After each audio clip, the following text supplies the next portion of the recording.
জাতীয় স্টেডিয়ামে অনুশীলন বাতিল করা হয়েছে বাংলাদেশ ফুটবল দলের, এবং বাংলাদেশ ফুটবল দলের অনুশীলন এখন হচ্ছে বসুন্ধরা কিংসের আউটারে। 4 জুন ভুটানের সঙ্গে ম্যাচ এবং 10 তারিখে সিঙ্গাপুরের সঙ্গে খেলা, এবং আজকে ফাহমিদুল যোগ দিয়েছেন প্র্যাকটিসে, এবং আমরা দেখতে পাচ্ছি ফাহমিদুল 16 নাম্বার জার্সিতে উনি অনুশীলনে নেমেছেন, এবং এই ব্যাপারটি ফাহমিদুলের সঙ্গে এই ভুটানের ম্যাচে ফাহমিদুল খেলবেন 16 নাম্বার জার্সিতে, হাতে সাদা ব্যান্ড, এবং দেখতে পাচ্ছি তাকে।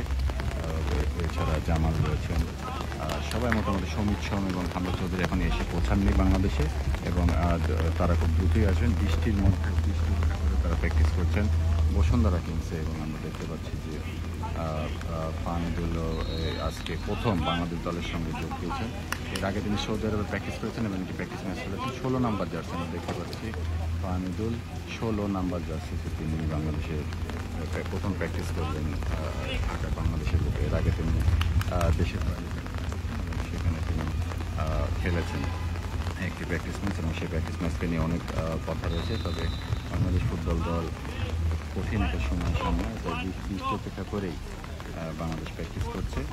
চমৎকার একটি পরিবেশ বসুন্ধরা কিংস এরিনায়। ফার্মগুলো যোগ দিয়েছেন, তবু রয়েছে, এবং সিনিয়র জামাল রয়েছেন, এবং বৃষ্টি অপেক্ষা করে আমরা দেখতে পাচ্ছি।